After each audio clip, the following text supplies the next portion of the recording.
মাটির ঠিক 12,000 ফিট গভীরে অবস্থিত বিশাল বড় একটি গর্ত, যেটার নাম ছিল সুপার ডিপ। বিজ্ঞানীরা মূলত এই গর্ত খনন করে দেখতে চাইছিল যে মাটির নিচে আসলে কি রয়েছে। আর এই গর্তটি তারা খনন করছিল সমুদ্রের ঠিক মাঝখানে থাকা একটি দ্বীপের মধ্যে, যেখানে কখনোই কোনো মানুষ আসে না। এভাবে বছরের পর বছর মাটি খনন করতে করতে যখন তারা অনেক গভীরে পৌঁছে যায়, তখনই যেন পৃথিবীর মধ্যে বিশাল এক বিপর্যয় নেমে আসে। মাটি ফেটে বেরিয়ে আসে ভয়ানক এক দানব, যেটা মুহূর্তের মধ্যেই ধ্বংস করতে থাকে মানুষকে। কিন্তু শেষ পর্যন্ত কি ঘটেছিল? মানুষ কি এই দানবের সঙ্গে সার্ভাইভ করে পৃথিবীতে টিকে থাকতে পেরেছিল? সেটাই আমরা দেখব আজকের এই মুভিটির গল্পে। তাহলে চলুন ঘুরে আসা যাক মাটির গভীরে অবস্থিত রহস্যময় এক গর্তের গল্প থেকে।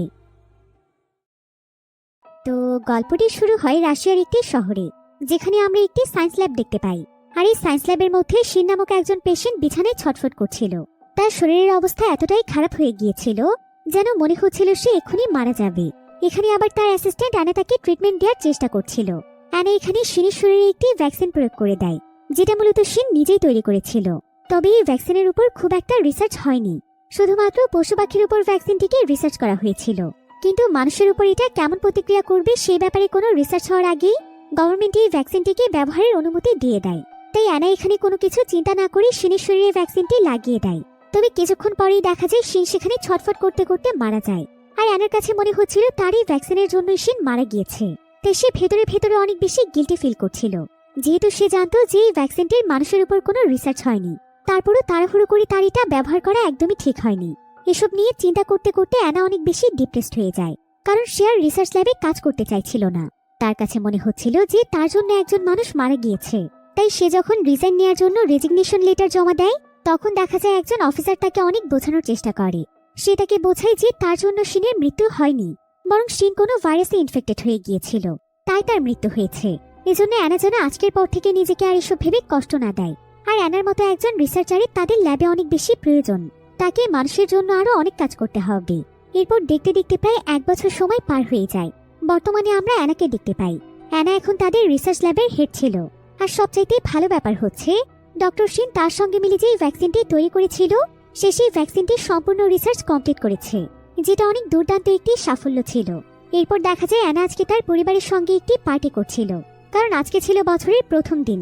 কিন্তু ঠিক এমন সময় অ্যানার কাছে সেই অফিসারের ফোন আসে, যে কিনা তাকে রিজাইন দিতে মানা করেছিল। তো সেই অফিসার এখানে অ্যানাকে বলে যে তাদের এখন অ্যানাকে অনেক বেশি প্রয়োজন। অ্যানা তখন জানতে চায় যে কি হয়েছে, তাকে কি কাজ করতে হবে।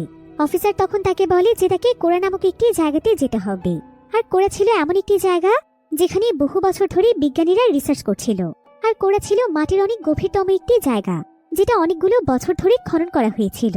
আর এখন পর্যন্ত সেখানে রিসার্চ চলছে।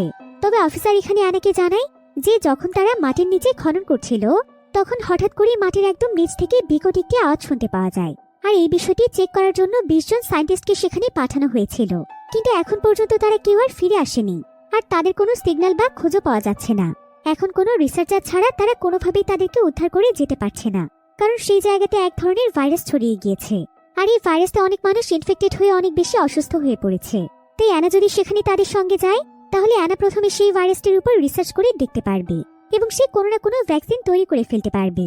এটা হয়তো সেই 20 জন সায়েন্টিস্টকে খোঁজাটাও তাদের জন্য সহজ হয়ে যাবে। কিন্তু অ্যানার কাছে এই কাজটি অনেক ঝুঁকিপূর্ণ মনে হয়, তাই অ্যানা এই কাজটি করতে মানা করে দেয়। কিন্তু অফিসার তাকে অনেক বেশি রিকোয়েস্ট করছিল। এমনকি এক পর্যায়ে সে অ্যানাকে অনেক বড় একটি অফার দেয়। সে তাকে জানায় যে অ্যানা যদি এবারে রিসার্চটি কমপ্লিট করতে পারে, তাহলে এই বিশাল বড় রিসার্চের ক্রেডিট তো সে পাবেই, যেটার মাধ্যমে পুরো বিশ্বে সে ফেমাস হয়ে যাবে। পাশাপাশি তাদের রিসার্চ ল্যাবের ভাইস চেয়ারম্যানের যে পদটি রয়েছে, সেটা সে অ্যানাকে দিয়ে দেবে, যেটা অ্যানার অনেক দিনের স্বপ্ন ছিল। এখন এমন একটি অফার পেয়ে অ্যানা আর মানা করতে পারে না। সে তখন কোরা নামক সেই জায়গাটিতে যাওয়ার জন্য তৈরি হয়ে যায়। এরপর আমরা অ্যানাকে একটি হেলিকপ্টারের মধ্যে দেখতে পাই, যে কিনা অনেক বড় একটি রিসার্চ টিমের সঙ্গে সেই কোরা নামক জায়গাটিতে যাচ্ছিল। আর এই কোরা নামক জায়গাটি আসলে তাদের শহর থেকে অনেক দূরে ছিল। মূলত বিশাল এক সমুদ্র পাড়ি দিয়ে সেই জায়গাটিতে যেতে হয়। আর এটা ছিল এমন একটি জায়গা যে জায়গা সম্পর্কে খুবই কম সংখ্যক মানুষই জানত, কারণ এই জায়গাটিতে অনেক সিক্রেট কিছু রিসার্চ করা হতো। তো হেলিকপ্টারে প্রায় কয়েক ঘন্টা জার্নির পর তারা তাদের লোকেশনে পৌঁছে যায়, অর্থাৎ সেই কোরা নামক জায়গাটিতে পৌঁছয়। দেখা যায় এখানে অনেক বড় একটি রিসার্চ ল্যাব রয়েছে। আর এই জায়গাটিতে অ্যানা আজকে প্রথমবার এসেছে। এরপর তাদের হেলিকপ্টারটি থামার পর সেখানে দেখা যায় হঠাৎ করে একজন সায়েন্টিস্ট তাদের হেলিকপ্টারের দিকে এগিয়ে আসছিল। আর তার আচার আচরণ অনেক অদ্ভুত ছিল। আর পেছন থেকে অনেকগুলো সোলজার তাকে ধাওয়া করছিল এবং থামতে বলছিল। তবে সেই সায়েন্টিস্ট তাদের কোনো কথাই শুনছিল না। তাই হেলিকপ্টারের ভেতরে সোলজাররাও তাকে শুট করার জন্য রেডি হয়ে যায়। এমনকি একটা পর্যায়ে তাকে শুটও করে দেয়া হয়। তবে সেই সায়েন্টিস্ট এখানে গুলি খাওয়ার পরও অদ্ভুতভাবে আবারও উঠে দাঁড়ায়, যেন মনে হচ্ছিল তার কোনো কিছুতেই কিছুই হচ্ছিল না। এদিকে তার হাতের মধ্যে একটি গ্রেনেড ছিল। সে এখানে ইচ্ছে করে সেই গ্রেনেডটি বিস্ফোরণ করিয়ে দেয় এবং সে নিজেকে মেরে ফেলে। যদিও এতে অ্যানাদের হেলিকপ্টারের কিছুটা ক্ষতি হয়েছিল, তবে অ্যানা এবং বাকি সবাই একদম সুরক্ষিত ছিল। কিন্তু তারা সবাই এটা ভেবেই একদম অবাক হয়ে যাচ্ছিল যে সেই সায়েন্টিস্টকে গুলি করার পরও সে কিভাবে আবারও উঠে দাঁড়ালো এবং সে কেনই বা গ্রেনেড দিয়ে নিজেকে শেষ করে দিল। এরপর অ্যানা দ্রুত তার টিম নিয়ে হেলিকপ্টার থেকে বেরিয়ে আসে, আর সে জানতে পারে যে সেই সায়েন্টিস্ট আসলে একটি ভাইরাসে ইনফেক্টেড ছিল। অ্যানা তখন সেই সায়েন্টিস্টের বডির কাছে আসে, যেটা কিনা এখন পুরোপুরিভাবে টুকরো টুকরো হয়ে গিয়েছিল। তো অ্যানা এখানে সেই সায়েন্টিস্টের ডেড বডি থেকে কিছু স্যাম্পল সংগ্রহ করে। কিন্তু সবচাইতে অবাক করা বিষয় হচ্ছে, অ্যানা যখনই স্যাম্পল সংগ্রহ করছিল, সেই স্যাম্পল সঙ্গে সঙ্গে বাতাসের সঙ্গে মিলিয়ে যাচ্ছিল। অর্থাৎ এই সায়েন্টিস্টের বডি স্যাম্পল সংগ্রহ করা কোনোভাবেই সম্ভব হচ্ছিল না। এখানে আবার মেজর স্যারোগি নামক একজন সোলজার ছিল, আর সে শুরু থেকে অ্যানার দিকে একটু বেশি অ্যাটেনশন দিচ্ছিল। দেখে মনে হচ্ছিল যে অ্যানাকে হয়তো স্যারোগির পছন্দ হয়েছে। এদিকে একজন সোলজার এখানে অ্যানাদের অফিসারকে জানায় যে কিছুক্ষণ আগে যে সায়েন্টিস্ট নিজেকে ব্লাস্ট করে মেরে ফেলেছে, সে আসলে এখানকার অনেক বড় একজন রিসার্চার ছিল। আর সে সেই কোরা নামক জায়গাটির একদম নিচের স্থানে গিয়েছিল, যেখানে মূলত 20 জন সায়েন্টিস্ট হারিয়ে গিয়েছে। আর হঠাৎ করেই আজকে সে সেই জায়গা থেকে বেরিয়ে এসেছে এবং আসার পর থেকে সে খুবই অদ্ভুত আচরণ করছিল। তবে আসলে তার কি হয়েছিল এটা জানা যায়নি। এবার এখানে রিসার্চ ল্যাবের অনেক বড় একটি বাস দেখা যায়। সেখানে এখানকার বেশ কিছু কর্মচারীরা ছিল, যারা কিনা হঠাৎ করে অনেক অসুস্থ হয়ে পড়েছিল। তাই এখন তাদেরকে তাদের বাড়িতে পাঠানো হচ্ছে। তবে তাদের চলে যাওয়ার আগে অ্যানা তাদের কাছে আসে, আর সে এক এক করে সবার ব্লাড স্যাম্পল নিতে থাকে, যেটার উপর রিসার্চ করে সে এখানকার ভাইরাস সম্পর্কে তথ্য বের করবে। তবে সেখানে জিমিন নামক একজন কর্মচারী ছিল। অ্যানা যখন এখানে জিমিনকে সেখানকার ভাইরাস সম্পর্কে জিজ্ঞাসা করছিল, তখন জিমিন তাকে খুবই অদ্ভুত কিছু কথা বলে। সে তাকে বলে সেখানে কোনো ভাইরাস নেই, বরং সেই মাটির নিচে যেটা রয়েছে সেটা হচ্ছে নরক। তাই সবার একদম সাবধান হয়ে যাওয়া উচিত এবং অ্যানার উচিত তার পুরো টিম নিয়ে এখান থেকে চলে যাওয়া। তবে অ্যানা এখানে তার কথায় খুব একটা পাত্তা দেয় না। এরপর অ্যানা মোরজো নামক একজন টিম মেম্বারের সঙ্গে একজন ব্যক্তির সাথে দেখা করতে চলে যায়, কারণ রিসার্চ শুরু হওয়ার আগে সে বেশ কিছু গুরুত্বপূর্ণ বিষয় নিয়ে ডিসকাস করতে চাইছিল। তো তারা এখানে পিটার নামক একজন ব্যক্তির কাছে চলে আসছে। আর পিটার মূলত এখানে যে রিসার্চটি হচ্ছে, সে হলো সেই রিসার্চের ইনচার্জ, অর্থাৎ সে এখানকার সমস্ত কিছুর দেখাশোনার দায়িত্বে রয়েছে। এরপর পিটার তাদেরকে একটি গাড়িতে করে তাদেরকে রিসার্চের সেই জায়গাটিতে নিয়ে যাচ্ছিল। তবে গাড়ির মধ্যে অ্যানা এবং তার টিমের সাথে গ্রিগর নামক একজন ব্যক্তির দেখা হয়। আর এই গ্রিগর মূলত ছিল এখানকার মেইন সায়েন্টিস্ট, অর্থাৎ এখানে সবকিছু কিভাবে পরিচালনা হবে, কোন রিসার্চ কখন হবে এবং কে কোন বিষয়ের উপর কাজ করবে, সেই সবকিছুর দেখাশোনার দায়িত্ব ছিল তার। তবে গ্রিগর অনেক চুপচাপ স্বভাবের মানুষ ছিল, সে খুবই কম কথা বলতো। আর এখানে সে অ্যানাদের সঙ্গে রিসার্চের ব্যাপারে আলোচনা করছিল। তবে তার কথার গম্ভীরতা শুনে মনে হচ্ছিল যেন সে কিছু লুকোতে চাইছে। অ্যানা তখন জানতে চায় যে এখানে কি বড় কোনো সমস্যা আছে। তবে গ্রিগর তখন তাকে বলে, ভয় পাওয়ার মতো তেমন কিছুই নেই, আমি শুধু তোমাদেরকে একটি মাত্র পরামর্শ দিতে পারি। সেটা হলো তোমরা সেখানে গিয়ে একদমই সময় নষ্ট করবে না, আর যত তাড়াতাড়ি সম্ভব স্যাম্পল নিয়ে সেখান থেকে ফিরে আসবে। যদি সেখানে সেই 20 জন সায়েন্টিস্টের কেউ জীবিত থাকে, তাহলে তাদেরকে যত তাড়াতাড়ি সম্ভব উদ্ধার করে নিয়ে আসবে। সেখানে থেকে সময় নষ্ট করার কোনো প্রয়োজন নেই। এবার কিছুক্ষণের মধ্যেই দেখা যায় তারা সেখানকার মেইন দরজার কাছে পৌঁছে যায়, যেটার মাধ্যমে করে প্রবেশ করা যাবে। এখানে আসার পর অ্যানা জানতে পারে যে এখানে বিশাল বড় একটি এলিভেটর রয়েছে, আর সেই এলিভেটরে করে সেই সায়েন্টিস্টরা নাকি 12,000 মিটার নিচে চলে গিয়েছিল। তবে এখন তারা আপাতত 6,000 মিটার পর্যন্ত যাবে, আর 12,000 মিটার অর্থাৎ সবচাইতে গভীরে যেতে হবে অ্যানা এবং তার টিমকে। এরপর গ্রিগর অ্যানা এবং তার টিমকে নিয়ে এলিভেটরে উঠে পড়ে। এখানে গ্রিগরের আচার আচরণ সবার কাছে কিছুটা অদ্ভুত লাগছিল। আর এখানে জানা যায় গ্রিগর আগে থেকেই চালাকি করে এলিভেটরের পাসওয়ার্ড চেঞ্জ করে দিয়েছিল, এমনকি সে এখনো পাসওয়ার্ডটিকে সকলের কাছ থেকে হাইড করতে চাইছিল। তবে পিটার যখন এখানে পাসওয়ার্ড দেয়, তখন তার পাসওয়ার্ডটি ভুল দেখায়। তাই গ্রিগর তখন তাকে দ্রুত সরিয়ে নিজেই পাসওয়ার্ডটি দিয়ে দেয়। তবে সে এমনভাবে পাসওয়ার্ড দেয় যাতে করে কেউ দেখতে না পায়। তবে গ্রিগর এখানে সবাইকে জানায় যে এলিভেটরে 3 বার যদি ভুল পাসওয়ার্ড দেওয়া হয়, তাহলে এটা উপর থেকে সোজা নিচে আছড়ে পড়বে। মূলত এই কারণেই সে দ্রুত পাসওয়ার্ডটি দিয়েছে। তবে গ্রিগর এখানে কেন এমন করছিল সেটা আমরা সামনে জানতে পারবো। এবার এলিভেটরটি সেখানে চলতে শুরু করলে দেখা যায় সবাই বেশ ভয় পেয়ে যায়, কারণ এলিভেটরটি অনেক দ্রুত গতিতে চলছিল। আর কিছুক্ষণ পরে অ্যানা রিয়েলাইজ করতে পারে যে আস্তে আস্তে এলিভেটরের ভেতরটি প্রচন্ড ঠান্ডা হয়ে গিয়েছে, কারণ তার এখানে অনেক বেশি ঠান্ডা লাগতে শুরু করেছিল। অ্যানা তখন পিটারকে জিজ্ঞাসা করে যে তার কি এখানে ঠান্ডা লাগছে। পিটার তখন তাকে জানায় এখানে ঠান্ডা লাগাটা একদম স্বাভাবিক, কারণ এই পুরো জায়গাটি বরফের নিচে অবস্থিত। আমরা মূলত আমাদের খননের কাজ মাটিতে নয়, বরং বরফের উপর থেকেই শুরু করেছি, কারণ বরফ খনন করা অনেক বেশি সহজ। আর খুব অল্প সময়ের মধ্যে অনেক গভীর পর্যন্ত খনন করা যায়। এজন্য এখন এলিভেটরটি যতটা নিচে যাচ্ছে ততটাই বাতাস এবং বরফের সংস্পর্শে এসে এটা ঠান্ডা হয়ে যাচ্ছে। এবার কিছুক্ষণের মধ্যেই দেখা যায় যে এয়ার প্রেসারের কারণে এলিভেটরে সমস্যা দেখা দিয়েছিল। গ্রিগর তখন সবাইকে ভয় পেতে নিষেধ করে, আর সে উঠে গিয়ে সেখানকার ছোট ছোট জানালাগুলো খুলে দেয়, যাতে করে এলিভেটরের প্রেসার কিছুটা কমে যায়। আর এতে করে এয়ার প্রেসার কমে তো যায় ঠিকই, কিন্তু দেখা যায় এলিভেটরের ভেতরে এত বেশি ঠান্ডা বাতাস ঢুকতে শুরু করে যে পুরো এলিভেটরের অবস্থা একদম খারাপ হয়ে যায়। এমনকি এটা ফ্রিজের মতো জমে যেতে শুরু করে। সেই সাথে এলিভেটরটি এত দ্রুত নিচের দিকে যেতে থাকে যে সকলের অবস্থা একদম খারাপ হয়ে যায়। আর সবচাইতে অবাক করা বিষয় হচ্ছে এখানকার গর্তটি এতটাই গভীর ছিল যে এলিভেটরের মাধ্যমে 6000 মিটার নিচে যেতে প্রায় 1 ঘন্টারও বেশি সময়ের প্রয়োজন ছিল। তো এখানে এলিভেটরটি যখন অনেক বেশি ঠান্ডা হয়ে যায় তখন দেখা যায় প্রচন্ড ঠান্ডায় সবাই এখানে অজ্ঞান হয়ে যায়। তবে গ্রিগর এখানে একটি স্পেশাল মাস্ক লাগিয়ে ফেলেছিল যাতে করে সে এখানে অজ্ঞান হয়ে না যায়। আর এতে করে বোঝাই যাচ্ছিল যে গ্রিগর আসলে ইচ্ছে করেই তাদের সবাইকে অজ্ঞান করে দিয়েছে। এরপর দেখা যায় তাদের এলিভেটরটি যখন তাদের গন্তব্যস্থলে পৌঁছে যায় তখন গ্রিগর এখানে এক মুহূর্তও দেরি না করে এলিভেটরের চাবিটি চুরি করে নিয়ে নেয়, আর সে চাবিটি নিয়ে সেখান থেকে পালিয়ে যায়। এবার কিছুক্ষণ পর যখন সবার জ্ঞান ফিরে আসে সবাই তখন এখানে গ্রিগরকেই খুঁজছিল, কিন্তু গ্রিগর এখানকার কোথাও ছিল না। আর কিছুক্ষণের মধ্যেই সবাই বুঝতে পারে যে গ্রিগর এলিভেটরের চাবিটি নিয়ে পালিয়েছে। কিন্তু অ্যানা এবং তার টিমকে তো মিশন কমপ্লিটের জন্য প্রায় 12,000 মিটার নিচে যেতে হবে। তবে গ্রিগর চাবিটি নিয়ে পালিয়ে যাওয়ার কারণে তাদের পক্ষে এখন এলিভেটরটিকে অন করা সম্ভব ছিল না, অর্থাৎ চাবি না পাওয়া পর্যন্ত তারা এই এলিভেটরটিকে ব্যবহার করতে পারবে না। তাই তারা নিচে যাওয়ার জন্য অন্য কোনো উপায় খুঁজছিল। এমন সময় এখানকার ইনচার্জ পিটার তাদের সবাইকে জানায় দুশ্চিন্তা করার কোনো প্রয়োজন নেই, এখানে আরো একটি ব্যাকআপ এলিভেটর রয়েছে, তারা সেটার মাধ্যমে নিচে যেতে পারবে। তবে তার আগে তারা সেই জায়গাটিকে ঘুরে ঘুরে যখন সেখানকার ক্যান্টিনে যায় তখন তারা সেখানে কিরা নামক একজন ডক্টরকে দেখতে পায়, আর তার সঙ্গে তার অ্যাসিস্ট্যান্ট নিকোলাসও ছিল। সবাই এখানে তাদের কাছে জানতে চায় যে তারা দুজনে এই জায়গাতে কি করছে। কিরা তখন জানায় যে তাদের কাছে অর্ডার এসেছে এখানে অপেক্ষা করার জন্য, তাই তারা এই জায়গা থেকে বের হয়নি। তারা মূলত রিসার্চের কাজে এসে এখানে আটকা পড়ে গিয়েছে, কারণ এখানে যেহেতু অনেক ভয়ানক একটি ভাইরাস ছড়িয়ে গিয়েছে তাই তারা চাইলে কোনো পরীক্ষা নিরীক্ষা ছাড়া এখান থেকে বেরিয়ে যেতে পারে না। অ্যানা তখন কিরা এবং নিকোলাসের শরীর থেকে ব্লাড স্যাম্পল নিয়ে নেয় যাতে করে সে সেগুলোর উপর রিসার্চ করে নিশ্চিত হতে পারে যে কিরা এবং নিকোলাস কোনো ভাইরাসে ইনফেক্টেড হয়েছে কিনা। অ্যানা তখন স্যাম্পলগুলোর উপর রিসার্চ করে দেখতে পায় যে তাদের শরীরে কোনো রকমের ভাইরাস বা ডিজিজ নেই, অর্থাৎ তারা একদম সুরক্ষিত আছে। কিন্তু তাকে বলা হয়েছিল যে এখানকার সবাই নাকি ভাইরাসে ইনফেক্টেড। তাই এখানে অ্যানার কাছে মনে হচ্ছিল যে সবকিছু হয়তো গ্রিগরের প্ল্যান। গ্রিগরি হয়তো ভাইরাসের মিথ্যে নিউজটি ছড়িয়েছে, আর নিশ্চয়ই এর পেছনে তার কোনো স্বার্থ রয়েছে। কিন্তু যে 20 জন সায়েন্টিস্ট গায়েব হয়ে গিয়েছে তাদের সঙ্গে তাহলে কি হয়েছে? অ্যানা মনে মনে ভাবছিল যে ভাইরাসের অজুহাত দেখিয়ে তাদেরকে আবার সেখানে আটকে রাখা হয়নি তো।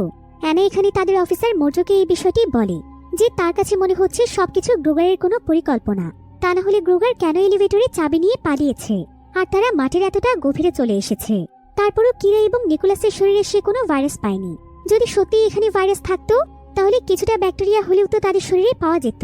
মৌর্য তখন তাকে বলে যে তাকে যেই কাজটি দেওয়া হয়েছে অ্যানা যেন সেটা করে, আর বাকি সবকিছু সে দেখছে, সে তাকে সবকিছু জানাবে। এরপর ঠিক এমন সময় অ্যানা সেখানে গ্রিগরের আওয়াজ শুনতে পায়, আর সে যখন একটু সামনের দিকে এগিয়ে যায় তখন দেখা যায় যে গ্রিগর সত্যি সত্যি তার সামনে দাঁড়িয়ে আছে। গ্রিগর তখন অ্যানাকে বলে, আমি তোমাদের সবাইকে ভালোর জন্য বলছি, এখনো সময় আছে, তুমি তোমার টিম নিয়ে এখান থেকে পালিয়ে যাও।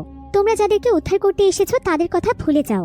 যারা কোরের একদম গভীরে চলে গিয়েছে তারা বেঁচে আছে কিনা তার কোনো গ্যারান্টি নেই, আর তুমিও যদি তোমার টিম নিয়ে সেখানে পৌঁছো তাহলে হতে পারে তোমরাও মারা যাবে। তাই এই সমস্ত রিসার্চ বন্ধ করে দিয়ে এখান থেকে পালিয়ে যাও, কারণ কোরের গভীরে পৌঁছলে মৃত্যু নিশ্চিত। কিন্তু অ্যানার কাছে মনে হচ্ছিল যে গ্রোগার হয়তো তাদের কাছে কিছু লুকোতে চাইছে। সে গ্রোগারের কাছে জানতে চায় যে এখানকার আসল রহস্যটা আসলে কি। তবে গ্রোগার তাকে শুধুমাত্র এখান থেকে চলে যেতে বলছিল। অ্যানার এতে গ্রোগারের উপর অনেক সন্দেহ হচ্ছিল। সে তখন চিৎকার করে সবাইকে ডেকে গ্রোগারকে ধরতে বলে, আর সঙ্গে সঙ্গে একজন সোলজার এখানে গ্রোগারের উপর গুলি করতে শুরু করে। কিন্তু গ্রোগার এখানে কোনো মতে তার এলিভেটরের বাটন প্রেস করে নিচে চলে যায়। মৌর্য তখন তাদের সবাইকে বলে যে গ্রোগারকে নিয়ে তাদের আর চিন্তা করার প্রয়োজন নেই, তার কথায় কান দিয়ে লাভ নেই, তাদেরকে এখানে তাদের মিশন কমপ্লিট করতে হবে। আর গ্রোগার অলরেডি গুলি খেয়েছে, হতে পারে লিফটের মধ্যে সে মারা যাবে, কিন্তু আমাদেরকে দ্রুত আমাদের কাজ কমপ্লিট করে এখান থেকে বেরিয়ে যেতে হবে। এরপর মৌর্য পুরো টিমকে করে নিচে যাওয়ার জন্য প্রস্তুত হতে বলে। এরপর সমস্ত টিম মেম্বাররা সেখানে একটি স্পেশাল স্যুট পরে নেয়, কারণ তারা এখন যত বেশি গভীরে যাবে মাটির নিচে তাপমাত্রা তত বেশি বৃদ্ধি পাবে, আর সর্বোচ্চ তাপমাত্রা হবে প্রায় 200 ডিগ্রি সেলসিয়াসেরও বেশি। তাই বিশেষ করে সেখানে যাওয়ার জন্য এই স্পেশাল স্যুটগুলো বানানো হয়েছে।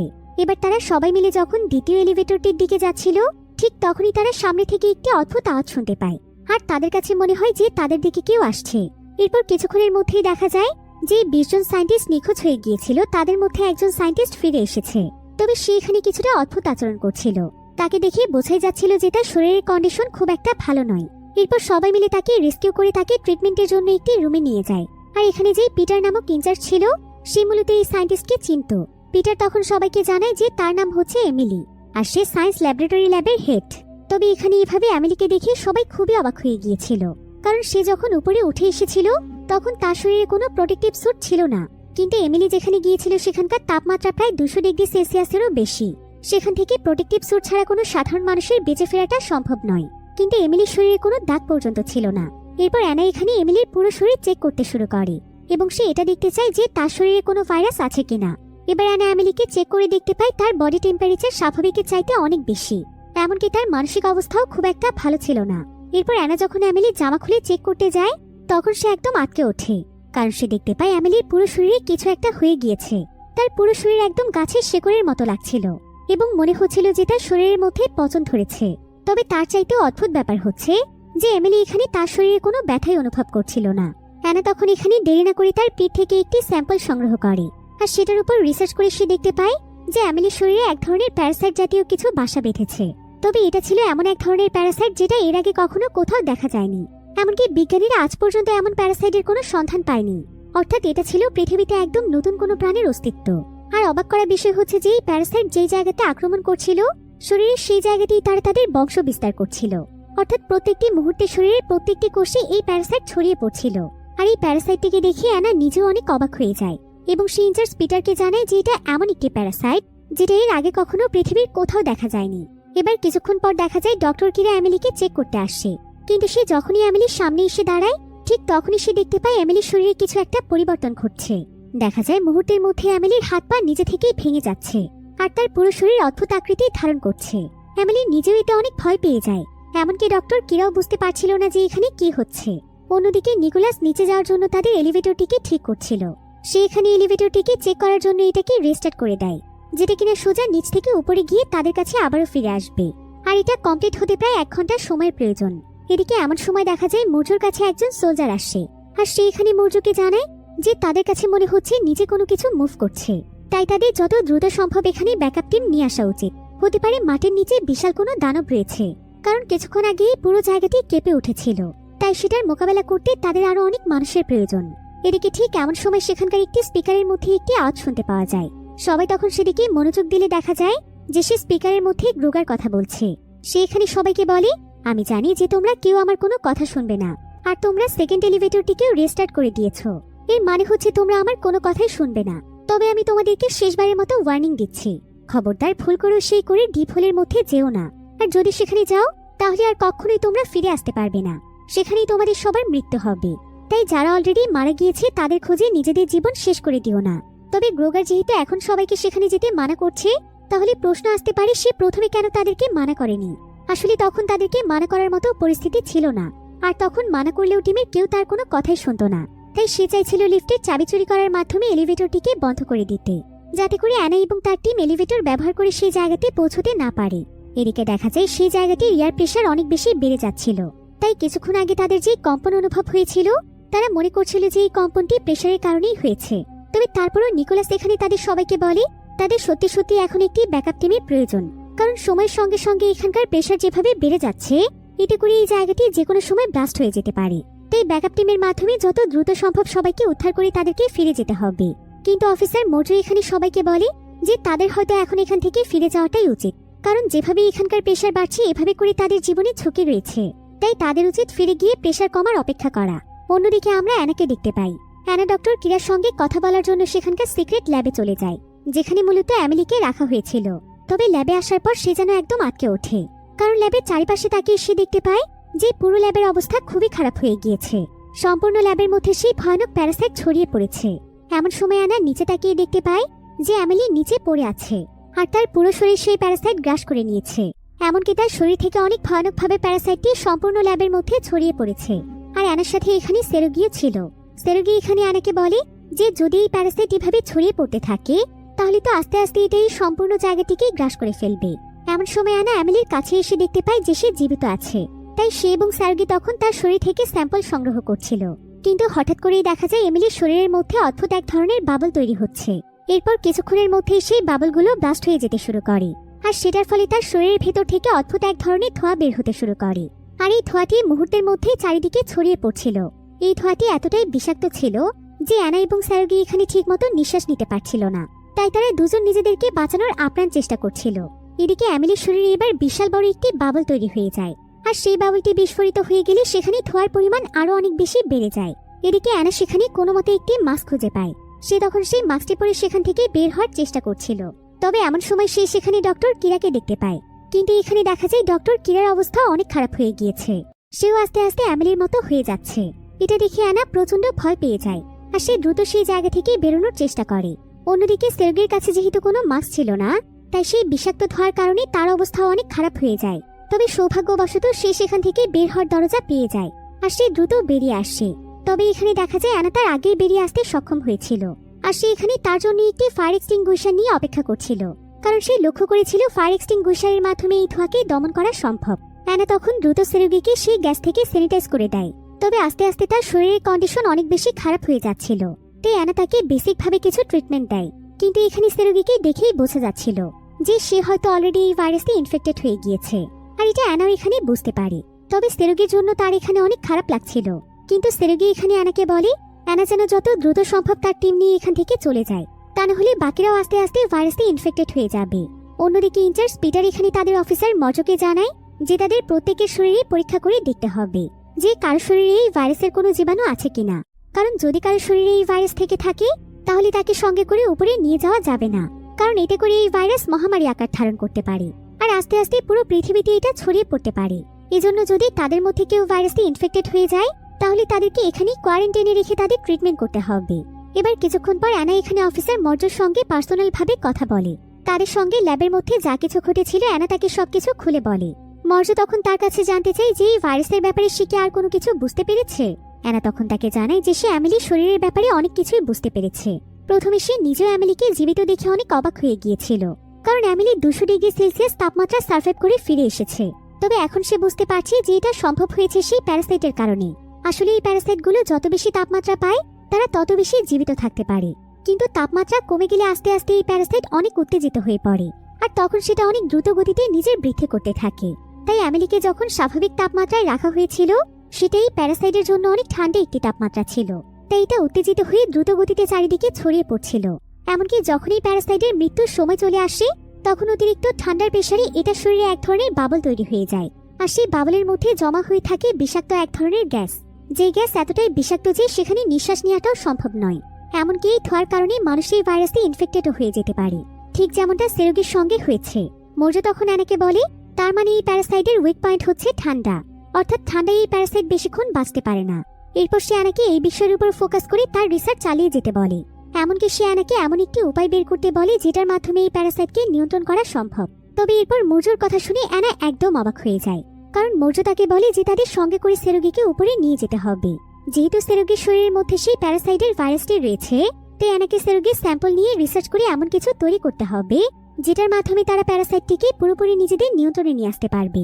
এর কারণ হচ্ছে তারা এই প্যারাসাইটটিকে মূলত একটি অস্ত্র হিসেবে ব্যবহার করতে চায়। একবার যদি তারা এই প্যারাসাইটের নিয়ন্ত্রণ শিখে যায় তাহলে এর ধোঁয়ার মাধ্যমে তারা অস্ত্র তৈরি করে শত্রুপক্ষকে দমন করতে পারবে এবং তাদের দেশ সবচাইতে শক্তিশালী দেশ হয়ে উঠবে। এসব কথা শুনে অ্যানা একদম অবাক হয়ে যায়, আর সে এখানে বুঝতে পারে যে এই জায়গাটিতে ডিপ হোল করার অনেক বড় একটি উদ্দেশ্য ছিল। আসলে তারা ইচ্ছে করেই মাটির নিচ থেকে এমন কিছু বের করতে চাইছিল যেটার মাধ্যমে তারা নতুন কোনো অস্ত্র তৈরি করতে পারবে এবং তারা সবচাইতে বেশি ক্ষমতাশালী হয়ে উঠতে পারবে। তাই গভর্নমেন্টের পক্ষ থেকে গোপনে এখানে রিসার্চ ল্যাব তৈরি করা হয়েছিল, আর এই ব্যাপারটি নিয়ে রিসার্চ করতে গিয়ে 20 জন সায়েন্টিস্ট নিখোঁজ হয়ে গিয়েছে। তাই অ্যানার কাছে এই বিষয়টি খুবই খারাপ লাগছিল। তবে মর্জ এখানে অ্যানাকে বলে গভর্নমেন্ট আমাদেরকে যেভাবেই বলবে সেভাবে আমাদের কাজ কমপ্লিট করতে হবে, আর আমাদের হাতে এখন খুব বেশি সময় নেই, মাত্র 5 ঘন্টার মতো সময় আছে, কারণ 5 ঘন্টা পরে এই পুরো জায়গাটিকে সিল করে দেওয়া হবে। তাছাড়া এখানকার এয়ার প্রেশারও অনেক বেশি বেড়ে যাচ্ছে, তাই আমাদের সেরগিকে নিয়ে দ্রুত এই জায়গা থেকে ফিরতে হবে। আর সেরগির মাধ্যমে আমরা যদি সেই স্পেশাল অস্ত্র তৈরি করে ফেলতে পারি তাহলে এখানে এতগুলো মানুষের মৃত্যু বিফলে যাবে না। এবার অন্যদিকে দেখা যায় সমস্ত সোলজাররা স্যুট পরে সেখানকার টানেল চেক করার জন্য রেডি হয়ে যায়, কারণ টানেলের ভেতর থেকে তারা অদ্ভুত কিছু শব্দ পাচ্ছিল। কিন্তু ঠিক তখনই সেরগির সঙ্গে একজন সোলজার যোগাযোগ করে, আর সেইখানে তাদেরকে এই টানেলের দরজা খুলতে মানা করে। কিন্তু কেউই এখানে সোলজারের কথায় খুব একটা মনোযোগ দেয় না, বরং তারা প্রস্তুত হয়ে সেই টানেলের দরজাটি খুলে দেয় এবং আস্তে আস্তে ভেতরে যেতে শুরু করে। এদিকে দেখতে দেখতেই সেরুগির শরীরের কন্ডিশন অনেক বেশি খারাপ হয়ে যাচ্ছিল। তার চেহারা আস্তে আস্তে পুরোপুরি বদলে যাচ্ছিল। এবার সমস্ত সোলজাররা সেই টানেলে যাওয়ার কিছুক্ষণের মধ্যেই দেখা যায় তারা সবাই দ্রুত সেই টানেল থেকে বেরিয়ে আসে। আর এখানে এসেই একজন সোলজার অজ্ঞান হয়ে যায়, আর অন্য একজন সোলজার বলে যে এই টানেলের এক্সিট ডোরের কাছে কিছু একটা রয়েছে, যেটার জন্য সেই এক্সিট ডোর দিয়ে বের হওয়া কোনোভাবেই সম্ভব নয়। তাই সবাই এখন কিভাবে এখান থেকে বের হবে এটা নিয়ে অনেক দুশ্চিন্তায় পড়ে যায়। এদিকে এমন সময় দেখা যায় টানেলের ভেতর থেকে কেউ একজন আসছে। আসলে কিছুক্ষণ আগে সেরুগিকে যেই সোলজার টানেলে প্রবেশ করতে মানা করছিল এটা ছিল সেই সোলজার। তবে এখানে এই সোলজারের একটি হাত ছিল না, আর অদ্ভুতভাবে সে এখানে সবার সামনে এসে নিজের গলা কেটে নিজেকেই মেরে ফেলে। এটা দেখে অ্যানা সহ বাকি সবাই অনেক ভয় পেয়ে যায়, আর তারা সঙ্গে সঙ্গে সেই টানেলের দরজা বন্ধ করে দেয়। কিন্তু কিছুক্ষণ পরেই দেখা যায় টানেলের দরজার মধ্যে প্রচুর পরিমাণে শব্দ হতে শুরু করে, যেন মনে হচ্ছিল কেউ দরজা ভেঙে ফেলতে চাইছে। আর দরজাটি অনেক মজবুত হওয়ার পরেও দরজাটি একদম কাঁপছিল। এটা দেখে সবাই বুঝতে পারে যে দরজার পেছনে অনেক শক্তিশালী কিছু একটা রয়েছে। এরপর সবাই তখন তাদের আগের সেই লিফটের কাছে চলে আসে, যেটা চাবি মূলত চুরি করে নিয়ে গিয়েছিল গ্রোগার। আর তাদের সেকেন্ড লিফটে ছিল তাদের টানেলের পেছনে। তাই সেকেন্ড লিফটে পৌঁছতে হলে তাদেরকে টানেলটি পার হতে হতো, কিন্তু এটা তো এখন কোনোভাবেই সম্ভব নয়। তাই তারা সবাই সেই প্রথম লিফটের কাছেই চলে আসে।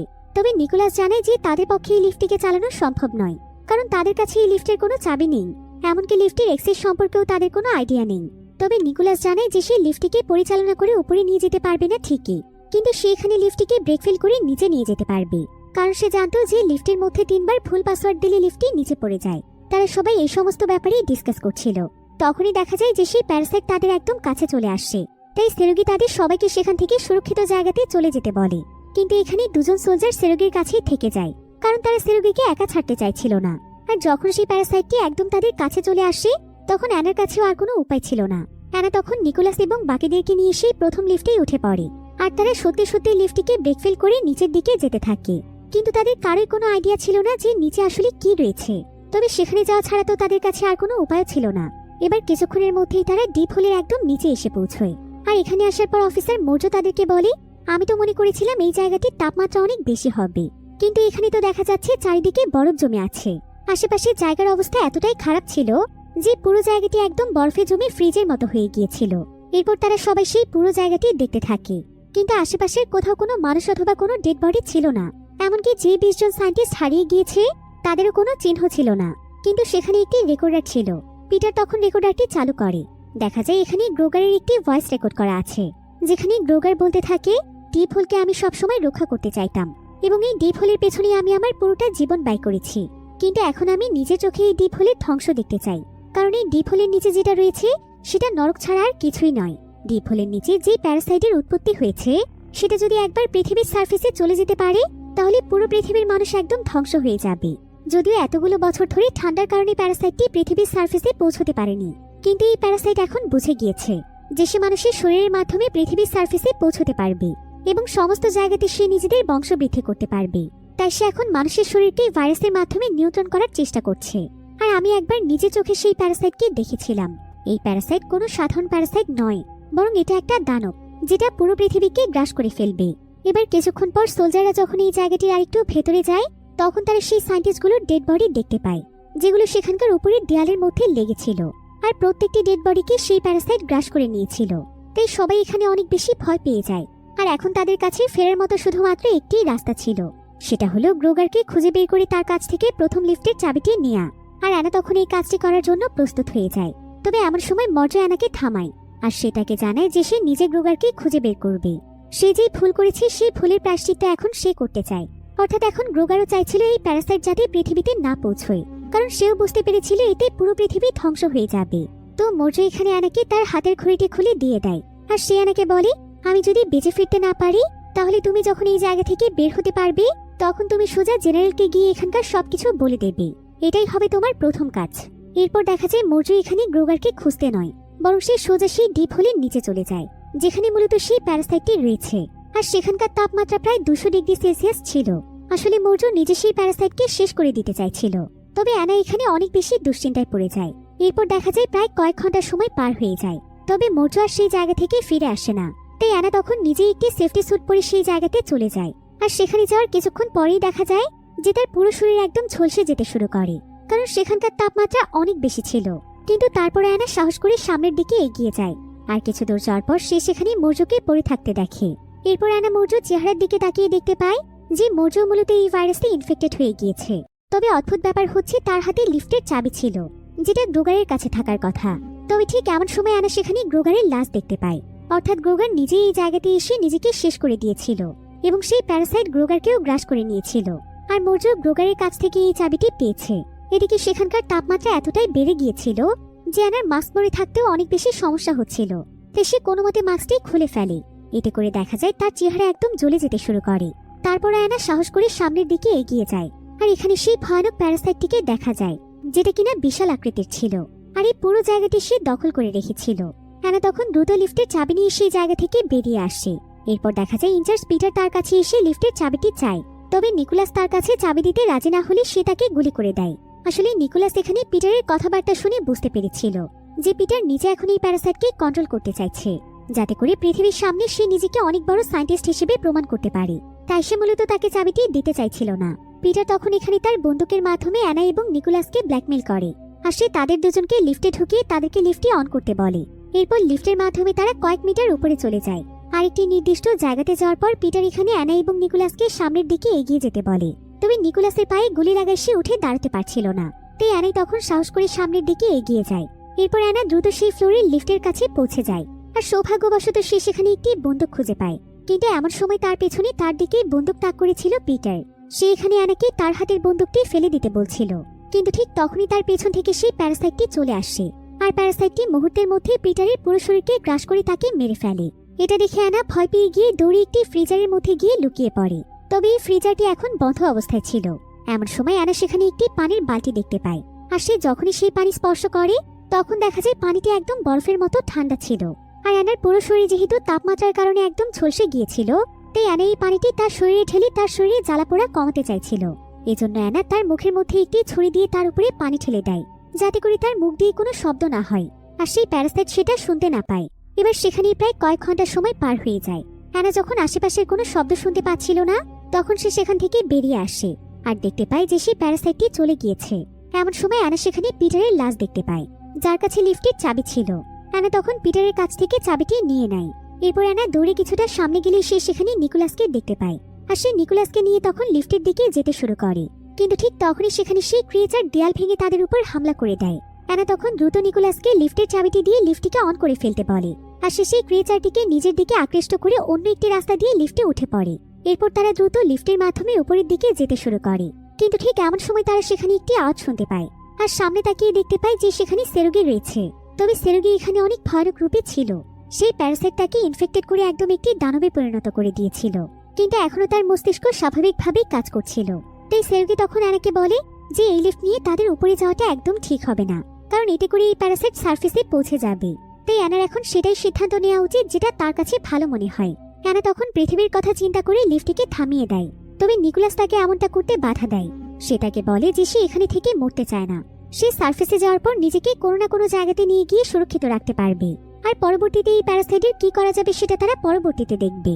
কিন্তু অ্যানা তাকে বলে যদি এখানে তার মৃত্যু হয়ে যায় তাও সেই লিফট নিয়ে উপরে যাবে না, আর এই প্যারাসাইটকে পৃথিবীতে ছড়িয়ে পড়তে দেবে না। এতে করে নিকোলাস ক্ষিপ্ত হয়ে গিয়ে অ্যানাকে সেখানে মারতে শুরু করে। তবে সেরোগি এতে প্রচন্ড রেগে যায় আর সে নিজেই এখানে নিকোলাসকে শেষ করে দেয়। এবার এখানে দেখা যায় অ্যানা সেই ভাইরাসে ইনফেক্টেড হয়ে গিয়েছে। এরপর অ্যানা দ্রুত তাদের লিফটটিকে আবারও নিচের দিকে নিয়ে যেতে শুরু করে। কিন্তু এখানে দেখা যায় লিফটটি এখানে ম্যানুয়ালি কন্ট্রোল হয়ে যায় আর এটা নিজে থেকেই উপরের দিকে যেতে শুরু করে। অ্যানা তখন দ্রুত সেখানে ভুল পাসওয়ার্ড দিতে শুরু করে, যাতে করে লিফটটি নিজে থেকেই উপর থেকে নিচে পড়ে যায়। কিন্তু দ্বিতীয়বার পাসওয়ার্ড দেওয়ার কিছুক্ষণের মধ্যেই দেখা যায় লিফটটি উপরে পৌঁছে গিয়েছে আর সেখানকার দরজার সামনে দুজন সোলজার দাঁড়িয়ে আছে। আর তারা এখানে দ্রুত অ্যানাকে উদ্ধার করে ফেলে। তবে অ্যানা কোনো মতে সেখানে ভুল পাসওয়ার্ড দিয়ে দেয়, ফলে লিফটটি তখন অনেক দ্রুত গতিতে সেই প্যারাসাইটকে নিয়ে নিচে পড়ে যায়। আর সোলজাররা এখানে জোর করে অ্যানাকে উদ্ধার করে বাইরে নিয়ে যাচ্ছিল। তারা তাকে একটি গাড়িতে বসিয়ে দেয়। তবে অ্যানা জানতো যে এখানকার কেউ সেই প্যারাসাইট সম্পর্কে জানে না। তাই সে তখন দ্রুত একজন সোলজারের কাছ থেকে একটি গ্রেনেড ছিনিয়ে নেয় আর সে সবাইকে ব্ল্যাকমেল করে কোনো মতে গাড়ি থেকে নেমে যায়। এরপর সে সামনে তাকিয়ে দেখতে পায় যে সেখানে শত শত মানুষ তার জন্য অপেক্ষা করছে। সবাই মূলত তাদের রিসার্চের আপডেটের ব্যাপারে জানতে চাইছিল। কিন্তু অ্যানা নিজে যেহেতু এখন সেই ভাইরাসে ইনফেক্টেড ছিল, তাই সে কোনোভাবেই এখানে আর থাকতে চাইছিল না। আর অ্যানার এমন আচরণ দেখে সোলজাররা এখানে একটি ইনজেকশন দিয়ে তাকে অজ্ঞান করতেই যাচ্ছিল। কিন্তু ঠিক তখনই অ্যানা তার হাতে থাকা গ্রেনেডের পিনটি খুলে ফেলে, আর সঙ্গে সঙ্গে গ্রেনেডটি ব্লাস্ট হয়ে অ্যানা সেখানে মারা যায়। অ্যানা এখানে পৃথিবীকে সেই প্যারাসাইটের হাত থেকে বাঁচানোর জন্য নিজের জীবন দিয়ে দেয়।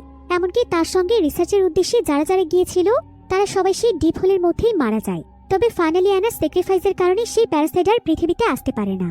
আর এমনই একটি থ্রিলিং এন্ডিং এর মাধ্যমে গল্পটি এখানেই শেষ হয়ে যায়।